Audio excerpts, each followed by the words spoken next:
Nigeria is once again confronted with troubling development from Jos, the capital of Plateau State, a city with a long and painful history of reoccurring violence. Hello and welcome to Discourse on Global Television. I am your host, Priscilla Obasi. Today we discuss the recent incident. In recent days, fresh attacks have left over 20 to 30 people dead in separate incidents, with communities thrown into panic and uncertainty. What makes this even more concerning is that these attacks are not isolated. They are part of a cycle of violence that has plagued Jos for decades. Talking about Plateau State's capital, a cycle driven by deep-rooted issues including ethno-religious tensions, land disputes, and unresolved grievances. To put this into perspective, in 2001, over 1,000 people were killed in violent clashes. In 2008, about 700 lives were lost. In 2010, nearly 3,000 people were reported dead in one of the deadliest episodes. Now, despite multiple peace efforts, including dialogue initiatives and government interventions, lasting peace has remained elusive.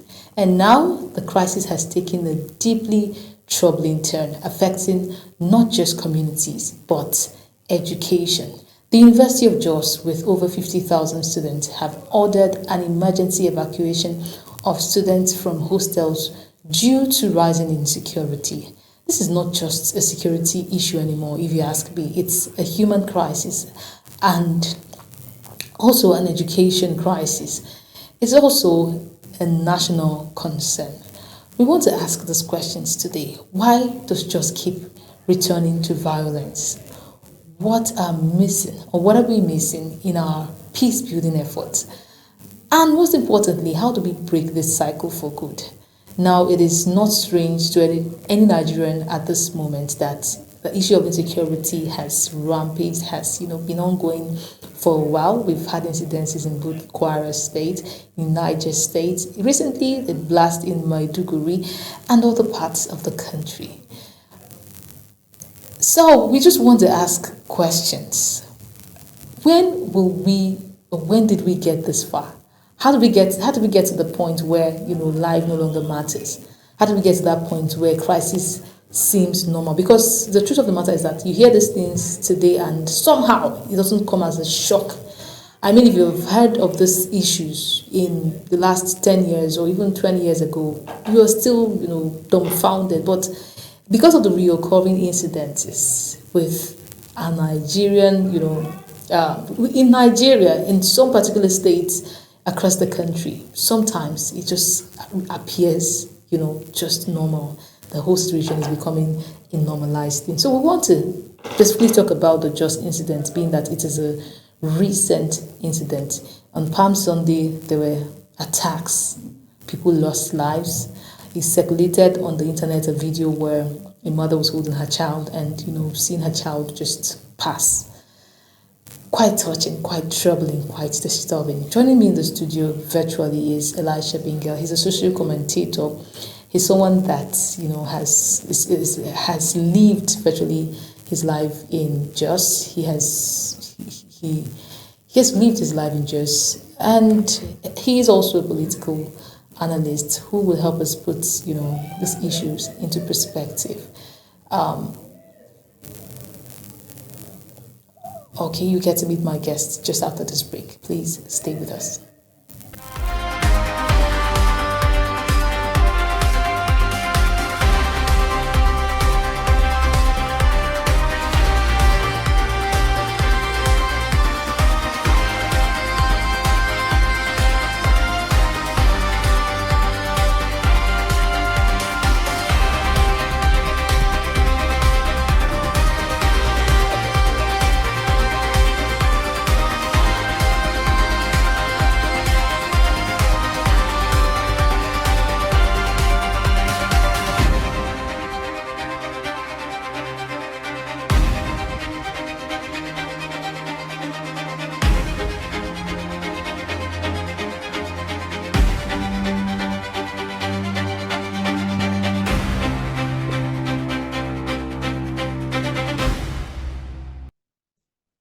The resolutions followed a motion of urgent public importance sponsored by Senator Dinkat Blank, Plateau Central, and Senator Dachong Wakon, Plateau North, who raised concerns over the worsening security situation in Kanam and Jos North local government areas.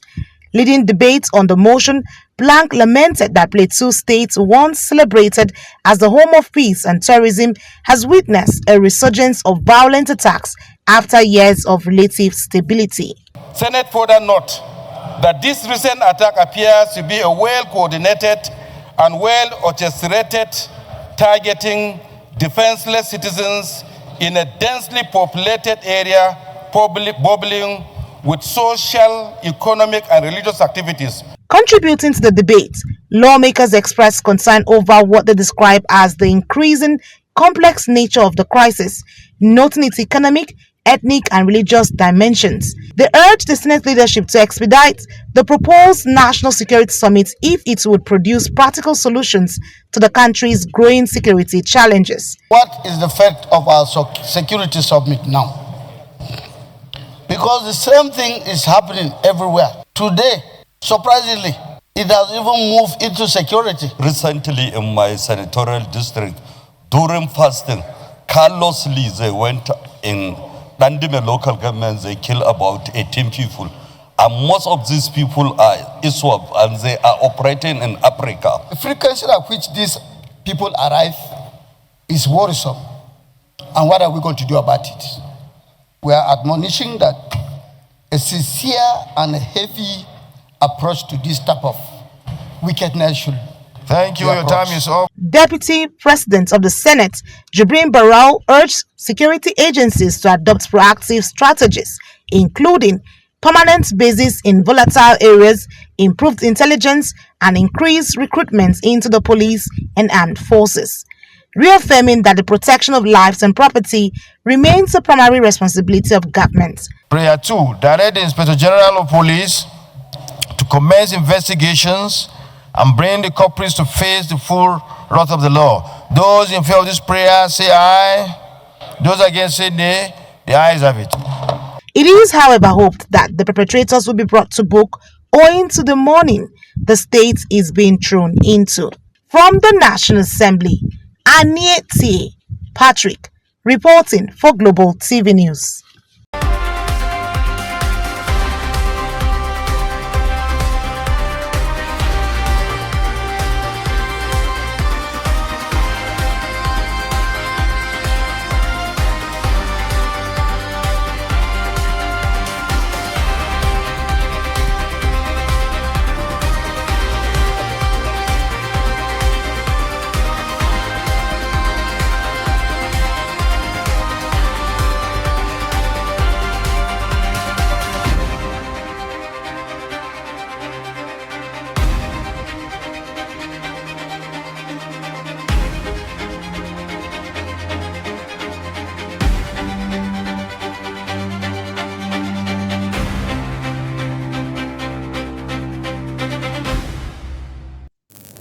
Welcome back, and thank you so much for still being here with us, viewers.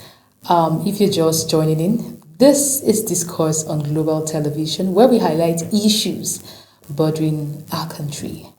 Before we went on that break, I told you we're going to be joined by Elisha Bingel, a social commentator with deep insights into socio-political dynamics in Nigeria, also a political analyst. So we're going to hear perspectives from both the social angle and also the political angle. I don't know if you're there. Elisha, welcome to the conversation today. Thank you so much. It's actually a privilege. If you can hear me clearly, it's a privilege talking to you this afternoon on these issues that is actually engulfing us as a nation. Thank you so much. Thank you so much, Elisha. So let's start with the present. What, in your view, triggered the last? Maybe you start by giving us, maybe a history of the Jos crisis. I don't know if you have that perspective, that detail, but the much you know, you can just share with us. Oh, issue of just crisis has lingered for quite some time. I would like to say more than 2 decades now, from 2001 till now. So it keeps reoccurring. But one of the things I want to use to sample, I would just use the example of Kaduna as a state. Um, Incident like this can happen in Kaduna State, but the reaction to the incident may differ. You understand? But the issue of Plateau being a very, the nature is quite different. So what actually happened on Palm Sunday, there have been social media publications by individuals on Facebook and every other thing where you see somebody who posts, we're going to attack in Hausa after fasting. So those were incitements by people that have made such posts. And uh, we know that Palm Sunday happened immediately after Salah, just some days, and we saw the attack. So when those posts were being made, people actually reposted and were asking governments and security personnel to actually take actions on these individuals. But actually, nothing was done. So on that fateful day, at about few minutes to 8, that incident occurred. And that particular place where that incident happened, the Angwarukuba, that junction, there's a police station by the left-hand side. So, and that incident happened. But what happened was that the community youths are meant to be very fearless people. The Angwarukuba youths, they are very fearless. Like, if not that they were thinking is an NDLA officers that are around, they would have actually confronted, maybe would have actually gotten 2 or 3 of those people, or the issue would have been maybe confronted. But they thought it was an NDLA officers. So because of that, all of them, they were just running away, because normally NDLA officers usually visit that location and they will start shooting guns periodically, and then also try to get 1 or 2 people, maybe they're into drugs and everything. So when they were hearing the gunshot, they just thought that it was NDLA. So every other person started running. So people were running, and these people were just shooting. They were just shooting, and before you know, and that's how they just, within 15 to 20 minutes, they are done with all they doing, and they fled. And no one could be apprehended, because at that point, all those people were just running, and everybody was running, going into his house. And so the people that were in that junction were affected. People in shops, some are outside, and they were just affected. So that was actually the entire summary, that particular woman that was holding a child, Mommy Promise, the promise happened to be her oldest son, and why her own story was particularly different was simply because the child promised her a birthday gift, and then her birthday was the day they buried him. So she went out to get airtime for her. She was actually hearing the gunshots, but they all thought it was NDLA. So only for her to see a lifeless body of her own son being brought to her back home. So it's so pathetic. So they were interviewing her, and she was saying, he said he's going to give her a birthday gift on her birthday, only for him to be buried on her birthday.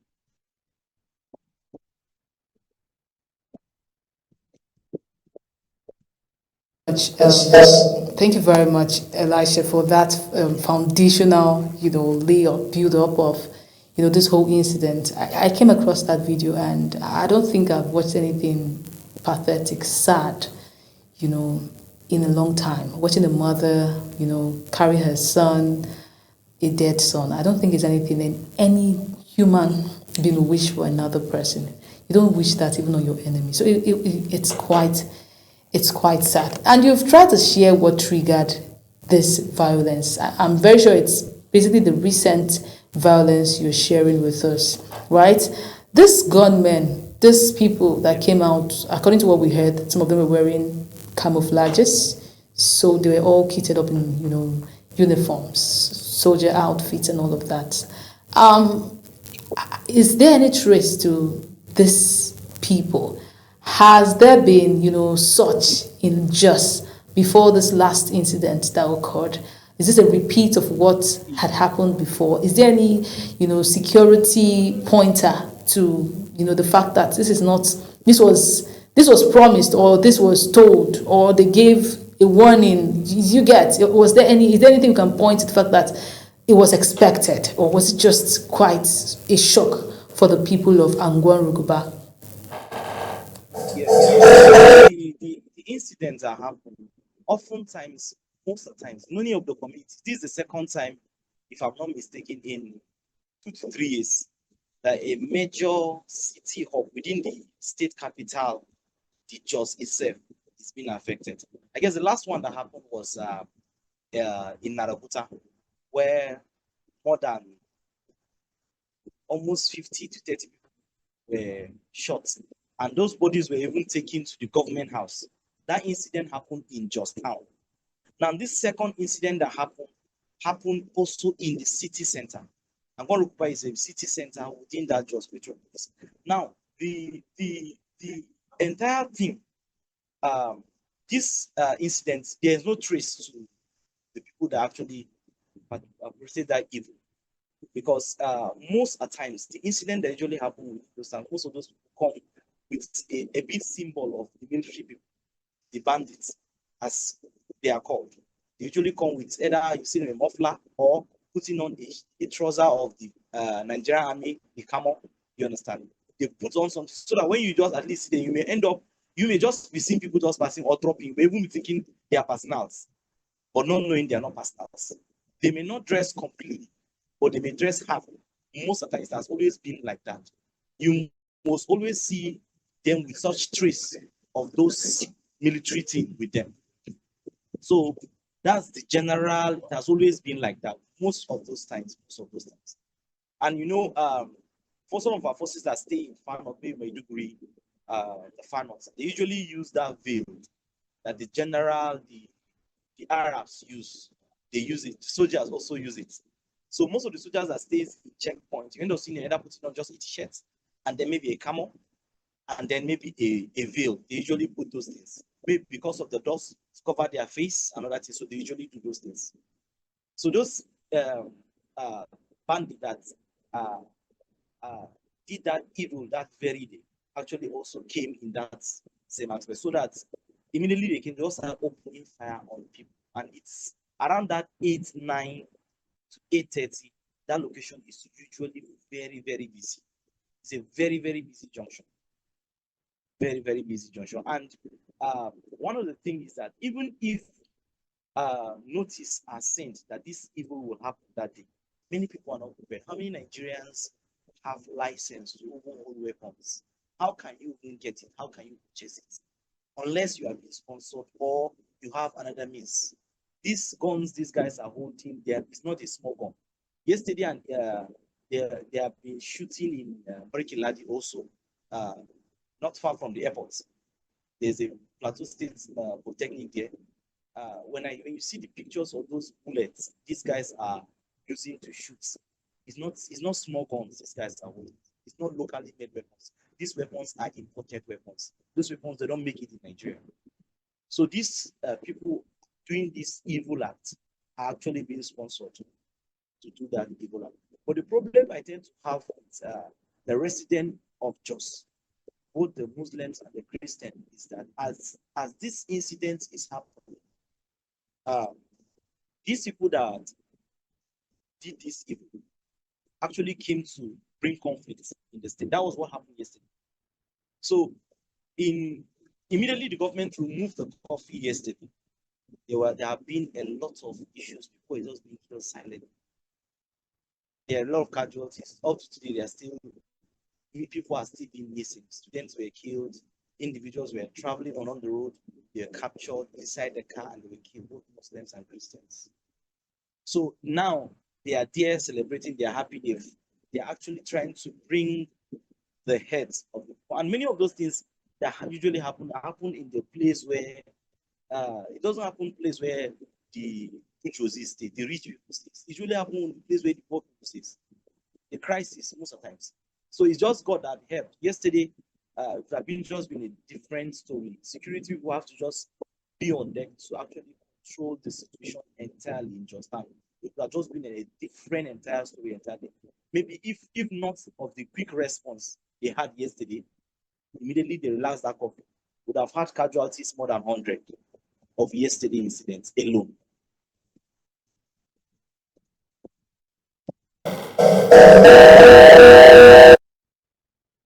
Thank you very much.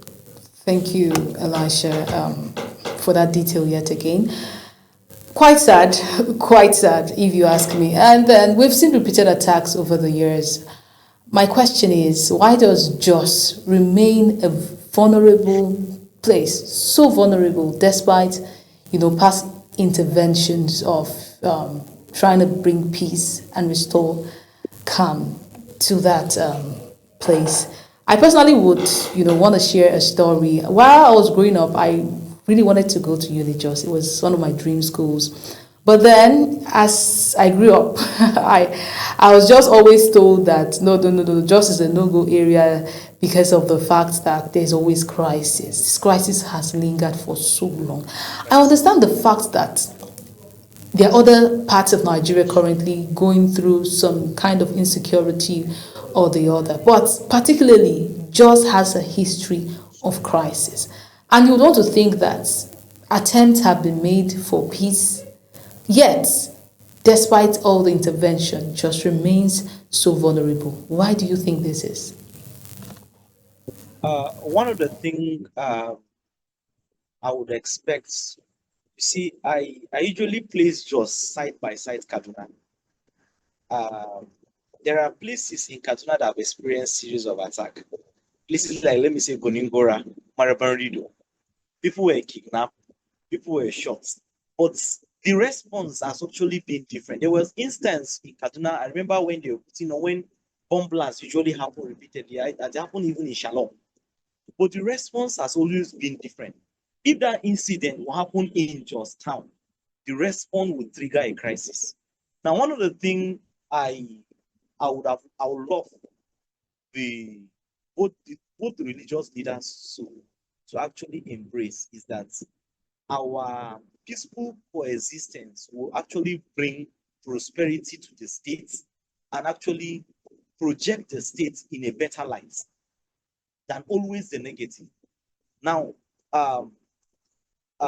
people like Sheikh Jingir, Isa El Buba, the Imam of the Central Mosque, I expect a meeting of peaceful dialogue so that this thing can be preached repeatedly to people, both Christians and Muslims, so that we should respect lives.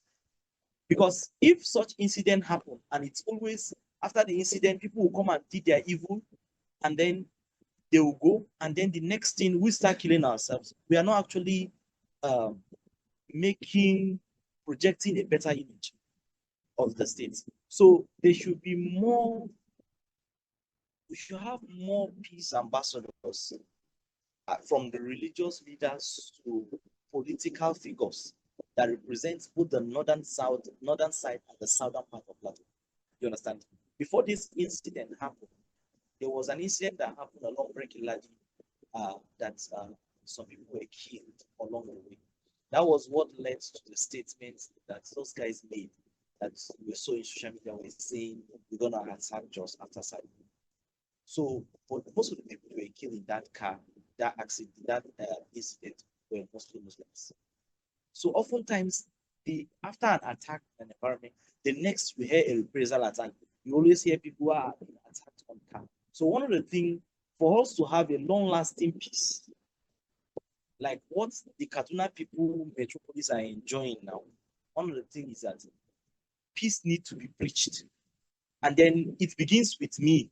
Begins with each and every one of us, so that we can actually protect the lives of individuals. Because nothing prosper. A community, a state cannot prosper in an atmosphere where there's no peace. So we should encourage peace being preached. Yesterday, I saw videos of how a lady was rescued in Zololo and she was not killed. I saw where two women were also Angorogo, where two were rescued and were handed over to the operative. They are Christian women in a Muslim-dominated environment.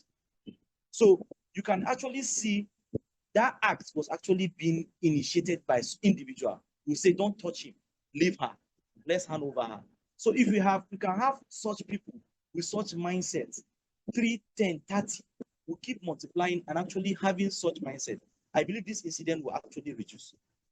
If these youths will have somebody to speak to them and tell them, don't do that, please stop this, we'll always have such.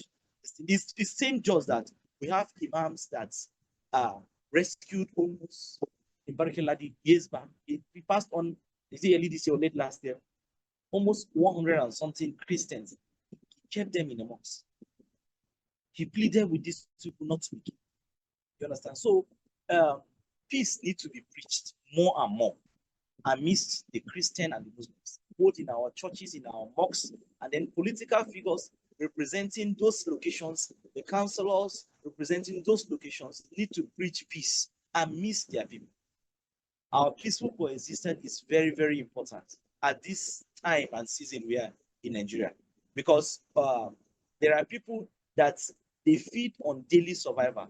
So if curfew will be imposed in a state and for 1 week, how can those people survive? How can they eat? That's the question. So peace needs to be preached more and more. And social awareness, and then social media posts that is careful to what they say. So that's my encouragement to actually everyone that is actually staying in us. Peace needs to be preached. Let's embrace this peace. Let's be peace ambassador. It begins with you and I. Let's value lives and properties. Thank you. Thank you so much, Elisha, for that. Do I call it sermon? Some people would say, for how long do we keep preaching peace? Because the truth of the matter is, there are people that have heard over and over again, let's embrace peace, let's live together. But they would say it's no longer working. Do you think at any point it's okay, or it has gotten to the point where people are empowered with their own arms? Do you think it will reduce, this whole incident or the casualties at the end of the day? Because it's beginning to seem like a group of people feel powerful, basically because they know that they have extra weapons and they are able to go into the houses, the communities of people without arms. And because they know they have that edge, they bring you down. They know that you are scared, you are intimidated by their presence. When you see them with all their arms and ammunition, you are already intimidated. Would it get to a point where the government says, okay, everybody protect yourself? Have we even gotten to that point? Do we need to hold on a bit more? Can we still entrust our lives, to our security agencies at this point, with all the stories and all the, casualties that keeps on increasing from incidents like this? Can we still trust the system to protect us? I don't know what your response would be to that question. The Nigerian security system actually fails. There's nothing we can say. Babangida said this. He said any war that lasts more than 24 hours or any crisis that lasts more than government hands are involved. We've heard of stories, and we're still listening to stories where they'll tell us list of sponsoring terrorism. Bring them out. Let this be brought to you. Let them be persuaded. Do you understand? Now, we cannot get to an extent to say we are tired of preaching this. I believe if others have done it and they've embraced it and it has worked for them, we too can also work and also embrace it and it will also work for us. So, beyond that, the system has failed us. We cannot totally entrust ourselves to the hands of these other soldiers, because these people also work with others. So one of the things that is important is actually community measures for peace protection. That's where issue of vigilante and the policing, the state policing will comes into play. So if those things are actually implemented, it will actually have a way of reducing such attacks. So actually, if such incident will happen, those people will be on guard because they work virtually through the night, the vigilantes. They can actually raise an alarm. The security enforcement, the police can actually come in and the soldiers can actually come in to actually help them in such incidents.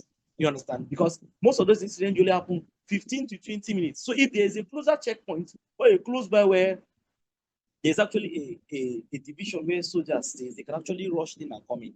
You understand? So those are measures that government actually can put in place, or communities can actually start securing themselves by selecting individuals with actually providing them with actually necessary things and then train them. Even if not sophisticated weapons, the ones that vigilantes usually hold, it actually help.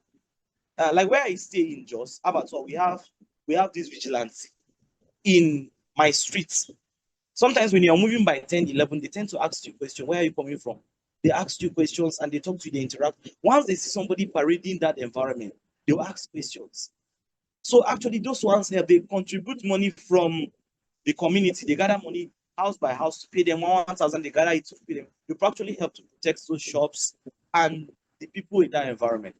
So they have shifting, they have rosters, they work like security personnel, and they also have contact directly with those police and those soldiers. So if there's an incident, usually we can tend to have a quick response. So we should not get tired of preaching the peace, but there are measures that can take place that individuals, community head leaders, traditional rulers, government can actually implement. For that, we will just have to go for a very quick break now. When we return, we'll unfold the conversation even more. Viewers, please stay with us. Thank you.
Welcome back. If you're just joining us, we're looking closely at the renewed tensions in Jos, the Plateau State capital, a situation that once again has raised concerns about security, has raised concerns about coexistence, has raised concerns about the future peace of Nigeria, most historical volatile regions. Yeah, so Jos is often described as the city of beauty, cool weather, vibrant communities, and rich cultural diversity. But over the years, it has become a symbol of something else, recurrent violence that continues to defy lasting solutions. So we're trying to analyze all of this today. Why has this been? I mean, what is it that makes this moment not just important but urgent is the fact that 2027 is just by the corner, and with the tensions in Jos, that somehow it destabilizes the electoral. I don't want to sound like a naysayer in a sense, but then how would you feel comfortable coming out to cast votes in a place that you don't feel guaranteed, or your security is not so guaranteed? I mean, we've seen incidences of people losing their lives just like that. It's not just the first time Jos is making headlines for the wrong reasons. This is not to paint Jos in a bad light, not at all. I said it by, talking about the beauty of Jos, how at some point it was a city that I dreamt to be. I mean, when you hear of Jos, you hear of the cool weather, you hear of the fact that it is one city that, you can grow apples in. There are times that we even heard rumors that, Jos actually had snow. I don't know how true that was, but it's just that city that you aspire to, want to go to. From the early 2000s, the city has experienced cycles of crisis that has left thousands dead and many more displaced. Entire communities have been torn apart, and this is quite sad, not just physically but emotionally and socially. Each time there's an outrage, each time there is response, and each time there's hope that it will not last. But somehow the cycle returns again. And here we are again, right? Fresh reports of attack has loomed the internet. Communities are currently living in fear and security tightened. But to what extent is the security tightened? Curfews imposed and in some cases relaxed. But the question remains, are we truly moving forward, or are we simply repeating history in Nigeria? Behind every headline is a human story. Let's not forget the fact that every single person that have lost their lives in this incident is someone's brother, someone's father, someone's son, someone's uncle, someone's nephew. They're family to somebody. So we cannot overlook the situation. We cannot throw things under the carpet. We cannot just dust it off and move on as if nothing had happened. A family that did not expect the night to end in tragedy eventually experiences such. A child is forced to understand fear too early. A business owner whose livelihood is suddenly uncertain because of the crisis. And perhaps most concerning, students. We have non-indigens of Jos who go to school, who are carrying out their academic pursuits in the city of Jos and even in other parts of Plateau State. But how do you expect these people to, read, to have a conducive learning environment with all the tensions rising left, right, center? Young people whose only focus should be learning, growing, and building their future are forced to live in unnecessary fear. Now imagine a graduate that comes out from such kind of, emotional state. A graduate have had to live their lives in fear of, going to the class, having to return home safe. You're traveling on the road. You're just not even certain about the state of, whatever happens to you. In recent evacuation of students, or recently students have been told to evacuate the town from the university. I'm talking about University of Jos, and for me it tells a deeper story, right? Whenever evacuation is disrupted by insecurity, the consequences go beyond the classroom. It actually affects stability, it affects opportunity and the future of an entire generation, because when students begin to associate learning with danger, right, we are no longer dealing with just security issue. We are facing a national development challenge. So it brings us to a deeper question. What exactly are we missing? Is it a failure of policy? Is it a breakdown of trust? Or is it unresolved grievances that continues to resurface? Because clearly the problem is not new, but solutions have not been, lasting. So there's call for accountability, if I'm asked. Responsibility here should be shared. The government has a role to play. Security agencies have a role to play. Community leaders have their role to play. And even the citizens, just as our guest mentioned, has a role to play, right? Peace is not built in isolation. It is built collectively. Even in moments like this, there's still room for hope. We cannot throw our hopes away, because history has also shown that communities can rebuild. History has shown that, dialogue can happen eventually, and that peace may be difficult though, but it is not impossible. It requires intentional effort, right? It requires honest conversations. It requires people to drop their guns, literally. It requires a sustained commitment.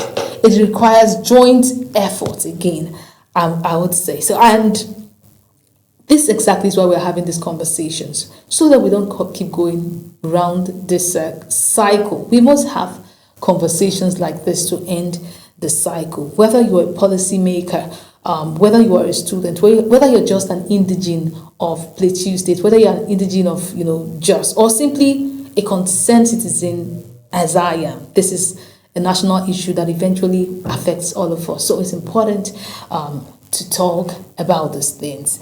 We'll continue this discussion as we explore pathways to lasting peace in the city of Jos. Please stay with us.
Thank you very much for still being here with us. We're wrapping up the conversation.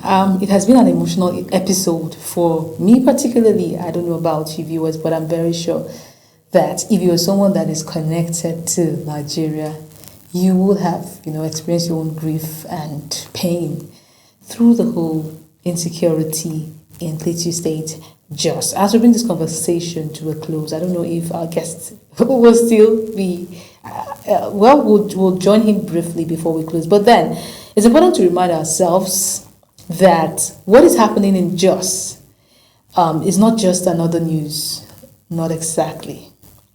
It is not just another headline. No, it's a reflection of a deeper reality. Like I mentioned, 2027 is by the corner, and the earlier our leaders tackle the menace called insecurity, the better for them. I don't know how many Nigerians will be proud to come out, in 2027 only to risk their lives in areas of particular concern as this. I don't know how many people would, gladly want to throw in the towel, basically, for in the midst of, incidences like this. I don't know how many people would want to really, take that extra effort to do all of this. So our leaders have to do their best. I mean, I know at some point I had to say, okay, can we leave all the amenities, social amenities? Can we leave all the good roads? Can we leave, even if, these are supposed to be the basic necessities or the basic amenities you give to your citizens, but can we drop all of those aside? Can we drop the economic realities or the harshness that is being experienced in parts of Nigeria? Can we drop all of that? This is me speaking to our leaders. Can we now focus on protecting the lives of Nigerian citizens? Because it's your responsibility to protect your citizens. It's your responsibility to make sure that we are safe. That is the basics that you owe us. We know that there is so much that the past administration left behind, for the present administration to inherit, and that is part of the reasons why they're trying to put things together. You will hear things like, we are trying to, the foundation, we're trying to lay a solid foundation so that eventually we are going to sail. Eventually we don't have to do all of this hard part. So they'll tell us we're doing the hard part now so that we, enjoy later in the future. But That is understood. Can we leave all the hard parts and protect lives and properties? Can we leave all of that and make sure that the common Nigerian is safe? Yes. Can they go to their farms, return, and through their own efforts, because at this point it is individual effort, through individual efforts, be able to put food on their table? Can they go into their farms without being scared of the next minute? Can we sleep with our eyes closed and open in peace? This is the point where it's looking like we've gotten to in Nigeria. It is quite vital to ask those questions. The basics that our leaders owe to us is protections of our life. At least when we are able to live, we can now talk about other social amenities that has not been have not been able to be put in place. What we're facing right now, the reality is where communities, that once lived side by side, now struggle to trust each other. Now struggle to just trust their brother, their neighbors. It is sad, and this is the reality that Nigeria is turning into. We don't want to continue to hear things like this. Peace is the way forward, of course. That is how watchword should be. So, a symbol of diversity is what we see, right? A symbol of cultural richness is what the Jos community represents, right? But sadly, also, it is beginning to seem like it's a symbol of reoccurring conflict that continues to challenge our collective coexistence, our conscience as a nation. And so we must ask ourselves difficult questions as this, not just about what happened, but about why it keeps reoccurring. Why do we keep returning to the same point? Why do warnings often come after the damage? And why do we keep reacting instead of being proactive to situations? Why are we not able to prevent a future? Because from what has happened now, we should be able to draw the analysis to prevent a reoccurrence, in future. So these are the lessons to learn from all of this. It's a sad one. It's a sad episode, I must say, but we must have these conversations. We wrap up by, again, assuring Nigerians that this is just a phase, and we're hopeful that someday it will come to an end. Until then, we must take our security in our hands. You must stay safe. You must protect yourself, because alas, your life is in your hands. And that is sadly the point we are at in Nigeria. I want to say a very big thank you to our guest for joining us, even if we're not able to, carry on with conversations with him. But thank you so much, Elisha, the social commentator, for coming to impute your own thoughts. He is an indigenous of Jos. He has lived virtually his life in Jos. So he's someone to help us put things in perspective. Thank you. And thank you so much to our viewers for staying thus far to listen to this very episode. Again, we end the episode by saying, stay safe. Thank you so much. I still remain your host, Priscilla Obasi, and bye for now.